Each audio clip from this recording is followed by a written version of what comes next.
Broadcasting live from the Business RadioX studios in Atlanta, Georgia, it's time for High Velocity Radio. Welcome to the High Velocity Radio Show, where we celebrate top performers producing better results in less time. Stone Payton here with you this afternoon. This is going to be a good one, folks. Please join me in welcoming to the broadcast executive and business coach and CEO of She's Her Own CEO, Kathryn Brooks. How are you? Doing well, Stone. Thank you for having me in studio today. Oh, it is such a pleasure to have you in studio. You know, a lot of these interviews for this series have been from people all over the country, which I enjoy, but it's just not the same. So thanks for coming down. Thanks for having me, beautiful Woodstock, Georgia. So I got a ton of questions, but let's start, if we could, with just sort of an overview for me and my listeners. Mission, purpose, what are you really out there trying to do for folks, Kathryn? Thanks for that, Stone. Yeah, I'm an executive and business coach. I enjoy and feel very passionate about helping business people, helping entrepreneurs, helping C-suite executives achieve their highest potential. And you mentioned my business is called She's Her Own CEO, and we are all CEOs. We first have to lead ourselves before we can lead others. And truly, that's what I try to help reveal through coaching. So tell us a little bit about the journey. How did you get here? You didn't start out coaching when you got out of school, huh? Well, and you're not out of school, which we'll talk about more later. Great point. And as you've probably encountered by now or have realized, most coaches have had some sort of prior career. They have some sort of field of expertise and maybe encounter coaching as a second career, maybe, down the road. So I started as a corporate finance manager. Worked at Coca-Cola Company here in Atlanta. I've heard of them. Yeah. You heard of them? Big Red. Gained lots of experience, got my MBA pretty quickly out of my undergraduate. So rose up through the corporate experience in that way. Very grateful for that opportunity. And along the way, just really realized I loved managing people. I loved seeing people grow and develop and prosper no matter what level he or she was at the time and even currently today. So that became a passion for me. And then along the way, on the side, I had developed an e-commerce business, trademarked She's Her Own CEO. And She's Her Own CEO kind of took on a life of its own. And so meshing the coaching aspect, the professional development aspect with this trademark I had, trademarked along the way through my e-commerce platform just made the perfect segue. And here we are today. So let's dive into the work a little bit. I'm operating under the impression that you work primarily with females. Yes? That's a great point, but not exactly true. Oh, okay. Not exactly true. All right. Most of my clientele is male. Oh, really? Yes. Interesting. Yes. Okay. Was never an intention for it to be, a primarily female clientele-based business. Mm-hmm. And again, most of my clients are male. I always started with the proposition that the women in our lives, whether they're our mothers, our grandmothers, or for men, their wives or sisters, Mm-hmm. They are the hub of the wheel. They're the foundation of the family generally. Yeah. And that's kind of my mother, my grandmother are very, very important to me and served as a firm foundation for who I am today. And so She's Her Own CEO not only applies to my female clients, but I think also males look at it as, the women in my life are her own CEO too. So. Yeah, well, certainly the case for me. My mother is a very strong woman and has an incredible impact on all those around her. My wife as well. She recently hung up her cleats, but she was just had a stellar career.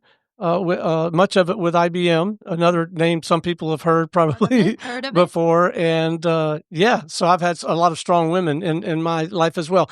So talk about the work that you're doing with men and women. What does that look like? Is it one-on-one coaching? Is it groups?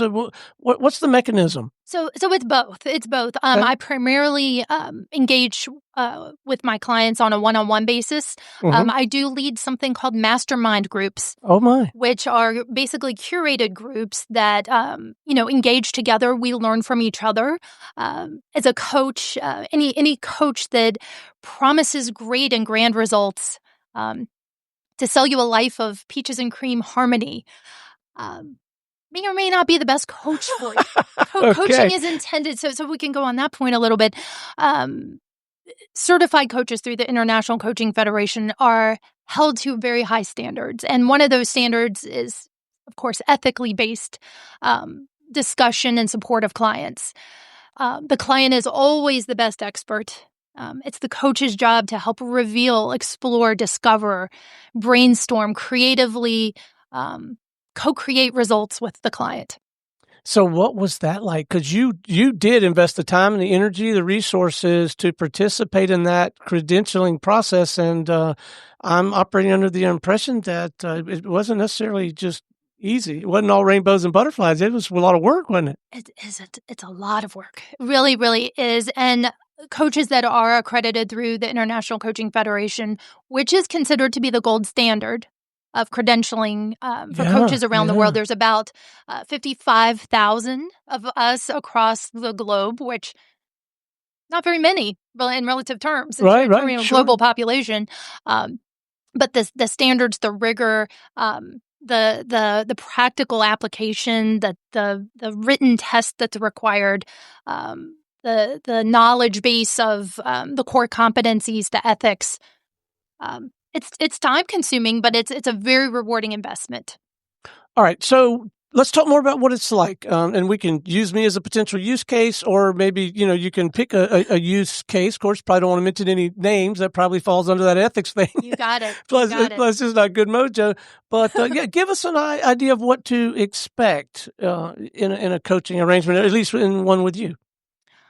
Wonderful, wonderful. So a corporate executive, it's often thought that, wow, getting to the C-suite, that person has it all. Has got everything put together. Home life, work life, that person's achieved the highest in corporate success. Not often always the case. Personally, alignment of values and work-life balance. A lot of executives come to coaching, finding that their motivation is there, but something's missing.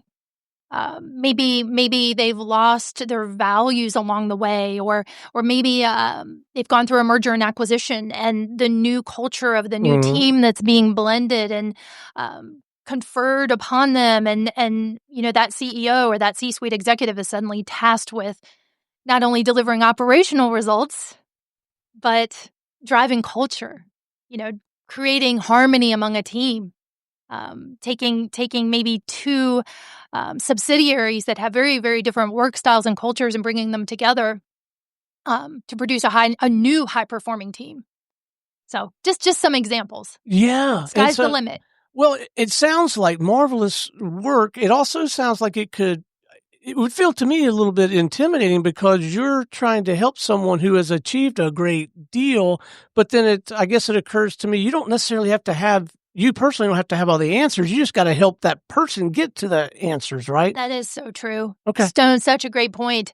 And that is one of the tenets of ICF credentialing is that, yeah, the coach doesn't have all the answers. It's not another modality such as therapy where we're looking to the past or that therapist is looking to the past. It's not a medical modality. It's not necessarily consulting. Sometimes in corporate America, the term coaching gets thrown around and it becomes a catch-all, like in everything but the kitchen sink. You'll hear sometimes middle managers being told, oh gosh, you got to go coach your employee. Well, what they're really being told is, well, that employee may need some performance management. That employee may need some mentorship or some sponsorship or some, delegation realignment, something, but it's not coaching. So what we're talking about with regard to coaching, coach is really there to collaborate with the client. And to your point, not necessarily has to have the specific resume-based experience in direct alignment with that executive. But I will say that most clients hire a coach as a total person. Yeah. So I'm thinking if I'm in a high profile position, I'm responsible to and for a lot of lives in what I'm doing. Yeah. The level of trust that I would have to you must have to endear in me. I have to trust you incredibly, and I guess maybe you'll help me, but you gotta help me trust myself to really do the work and not Yeah. keep everything in the box, right? So true. And Stone, we were chatting a little bit before the show today. The rapport and the level of skill that you have in building rapport with your guests and your clients, uh, maybe somewhat similar to coaching. You want that client to feel not only tell them the standards of confidentiality that you're going to maintain, Yeah. but also on just a personal level. You want that client to trust you, to know that he or she can share and be open and to bring their hopes and their dreams and their problems and everything to the table. So when you made the transition, because you were a high achiever in a very successful operation, making that transition to the business of being a coach, was that a little bit daunting? What was that like? For me, it wasn't that big of a decision. It was the Huh. right next step Yeah, for yeah, me.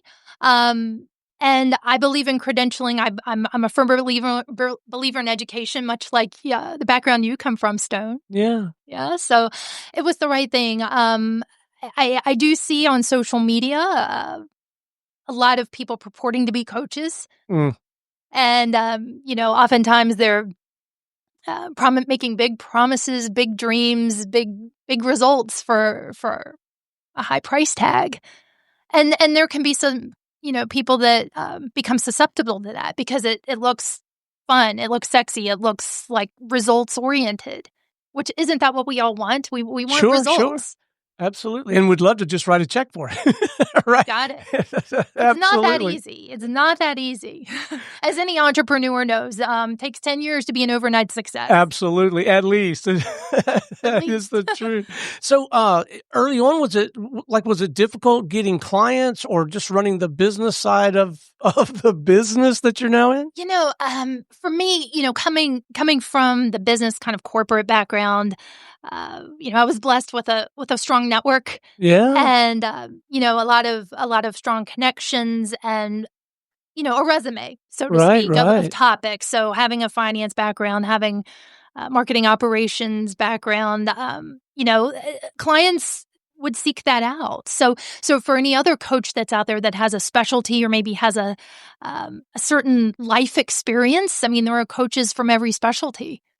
Some specialize in family affairs or Okay. children's upbringing. I've seen some pursuing kind of that neurodiversity topic lately. So I would say, make sure that you have as a coach a firm foundation, a firm background, a firm resume. People can't just go to coaching school and then call themselves a coach and expect to be hired. Yeah. Clients ultimately want, again, this is not a consulting relationship, but clients ultimately want to be heard. Isn't that what we all want as human Yes, beings? amen. We want to be heard. We want to be understood. We wanna know that we're speaking the same language, literally and figuratively. Right.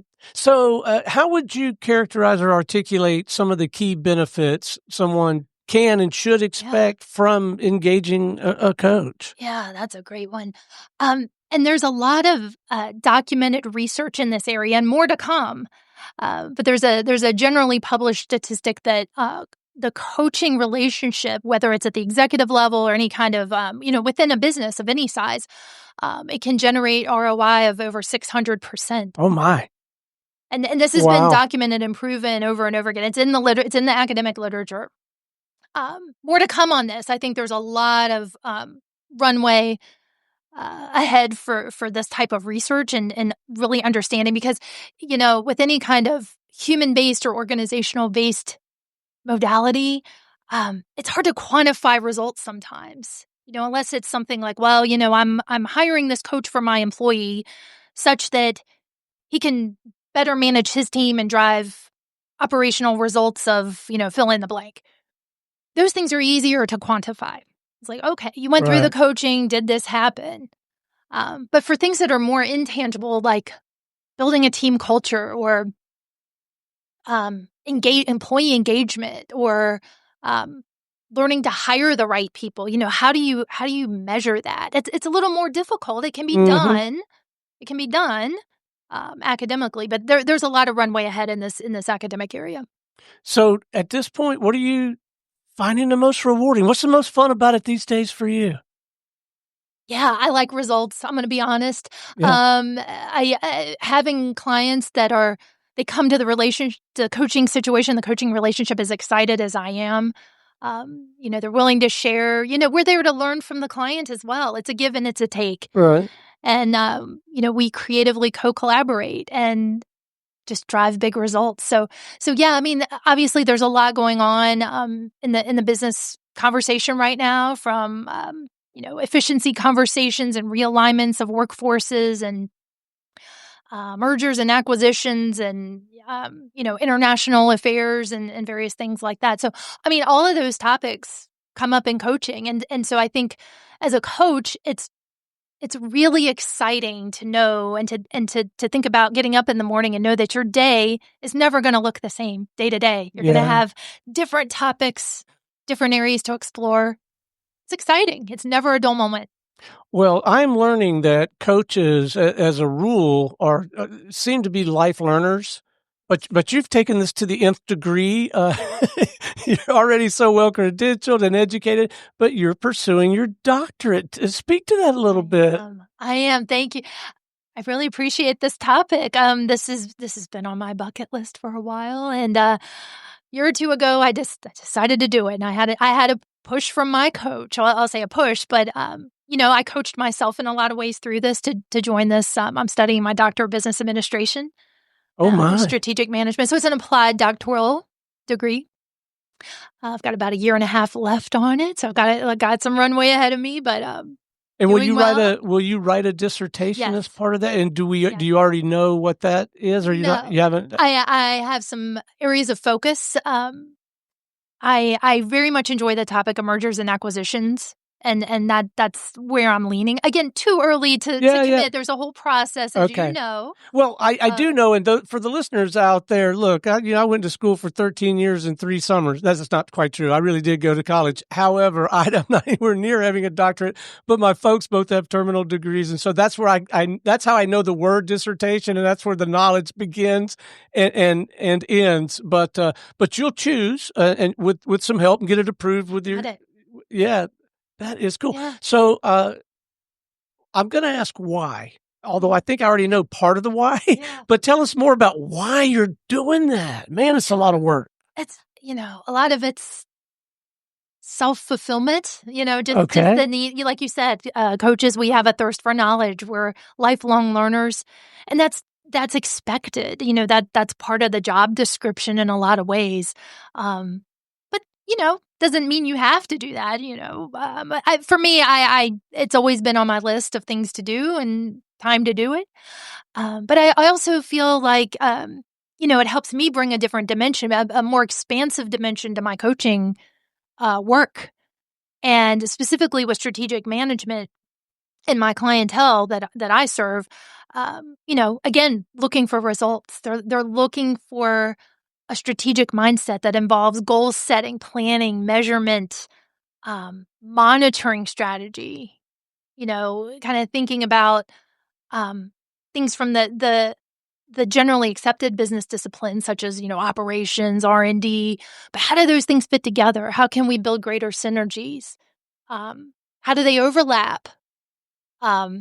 Where are the gaps? Where are the voids? A gap is something you can fill in and grow into and explore and develop. A void is something maybe that's a no-go, no-go situation. So you dropped a phrase a few moments ago, kind of you hit it and then you went on, but it caught my eye. I wrote it down. You said my coach. So you have your coach and you have a coach. Love that.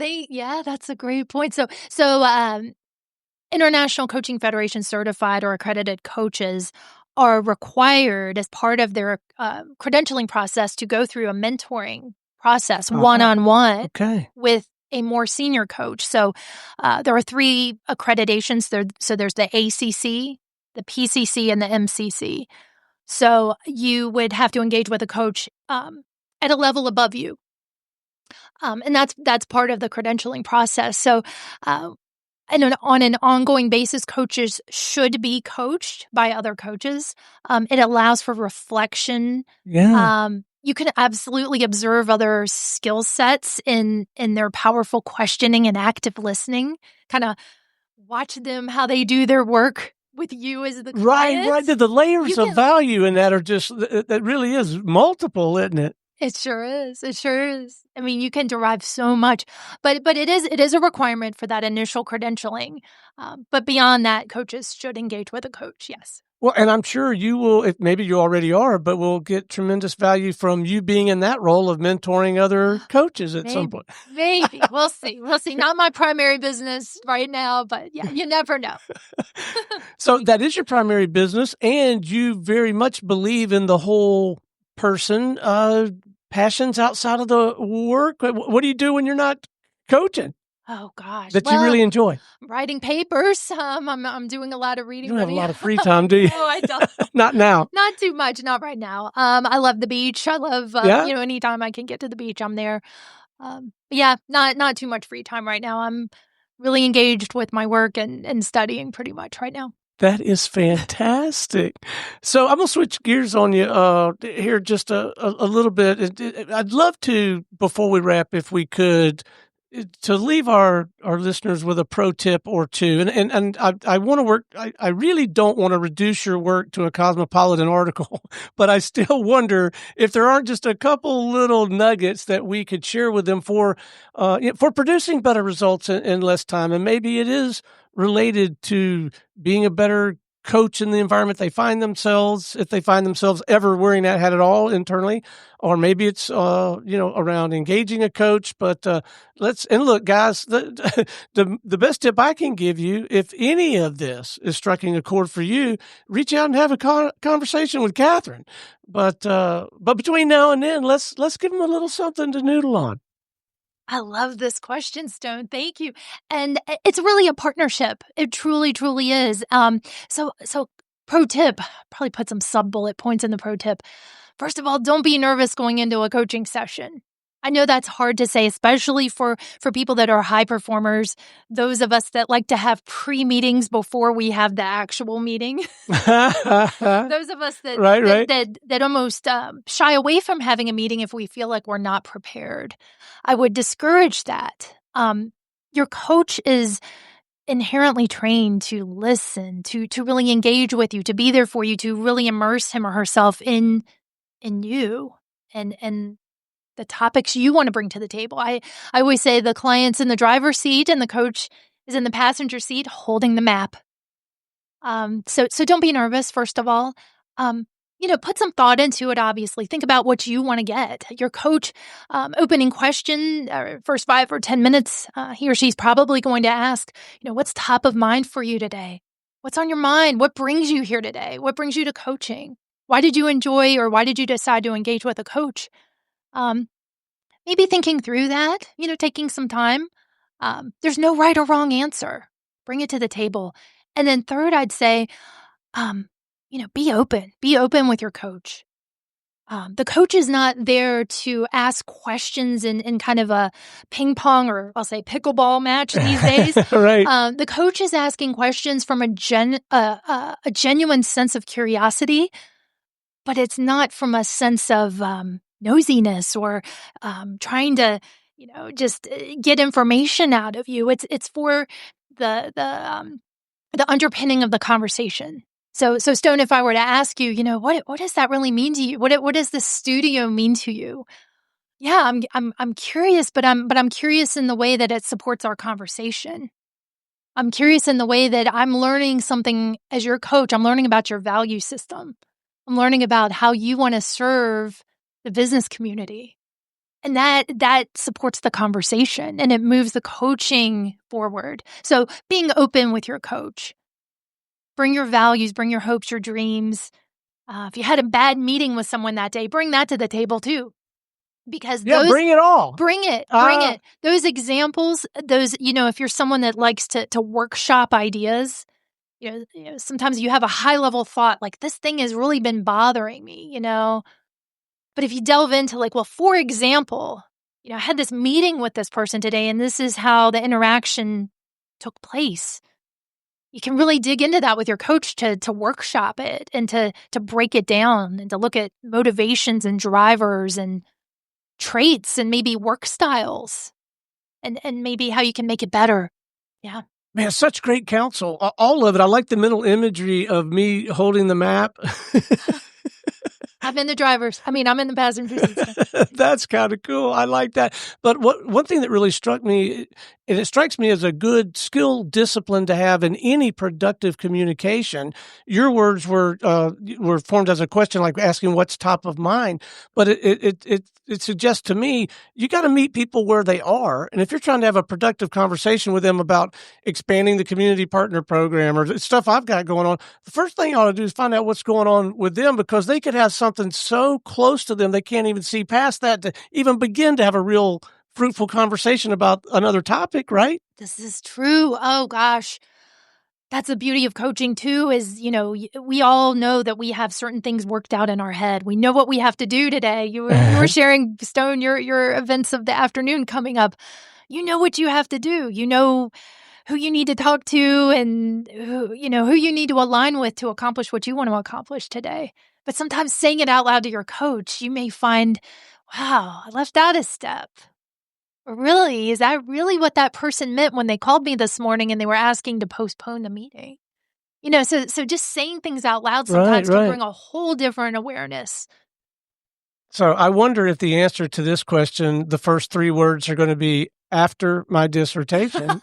But I'm going to ask you, what's next? Is there a book in you beyond the dissertation? Is there continuing to scale different pieces of your business? Yeah. What's on the horizon?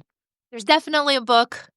All right. There's definitely a book in there. I had a not anywhere near as successful as you. I had a small interview series I ran a few years ago. I'd love to get that started back up again. Possibly teaching. I'm not sure I want to be a professor. I don't know. I probably will do some of that. But I think scaling the coaching practice. Right. Enjoy very much doing the mastermind and the group coaching. So much. You talk about efficiency and producing better results in less time. Join a group coaching platform. There are so many, and your one-on-one coach can probably help with that as well. But not only getting that experience of working with a coach, but being in that environment of being in a group of your peers. And whether it's a curated group or not, it doesn't really matter. You're going to learn something. You're going to expand your network. You're going to hear from people from different industries. Yeah. No, that's great advice. And I suspect you learn a ton from other people, even if you're like, I'm the number 2 man in a pretty successful media company. Yeah. But to speak to the number 5 man in a surfboard company, I could probably learn a ton if that person's in the mastermind, because, they're looking at things through different lenses. But yet there's some common aspects, that we're all dealing with some of the same things. I bet that would be incredibly powerful. Absolutely. And that's how the ICF defines group coaching. It's really about, different people from different backgrounds with a shared goal. And that shared goal can be success. It could be just the word success, and success means something different to each of us. Sometimes we'll see people that are teetering on retirement, or what we would call creative retirement. Mm-hmm. Could kind of stay in the workforce, the 9-to-5 arena, but also could go full-time retirement, the boat, the volunteer work, the grandkids, the whole thing. Right. Having someone like that in a group coaching environment is so powerful, because that person brings, not only the corporate experience or the business experience, but kind of the life experience. And maybe that person doesn't feel as pressured to get that next job. So they're in a more comfortable space to be able to give feedback. Yeah. All right. What's the best way for Yeah. our listeners to tap into your work, stay connected, and continue Yeah. learning? Maybe have that conversation with you, whatever's appropriate, website, LinkedIn, whatever you want. Yeah. Definitely on LinkedIn. I'm Kathryn Brooks, MBA on LinkedIn. My website, she'sherownCEO.com. Just like it sounds. Don't try to put the apostrophe in there. She'sherownCEO.com. My booking calendar is a Calendly link. Oh, nice. Calendly.com/she's her own CEO. Fantastic. It has been so much fun, so informative. Your enthusiasm, your perspective. And when I ask a simple question about a little bit of advice, we get just pearls of wisdom coming from you. It's such an information packed and thought packed exchange with you. And you do it with such energy and enthusiasm. Thank you so much for coming to join us today. Thanks for having me, Stone. It's been a pleasure and so wonderful that you're taking this coaching topic under your wing and really showcasing to your audience how to produce better results in less time. Well, the pleasure is all mine. All right, until next time, this is Stone Payton for our guest today, Kathryn Brooks of She's Her Own CEO, and everyone here at the Business Radio X family saying we'll see you in the fast lane.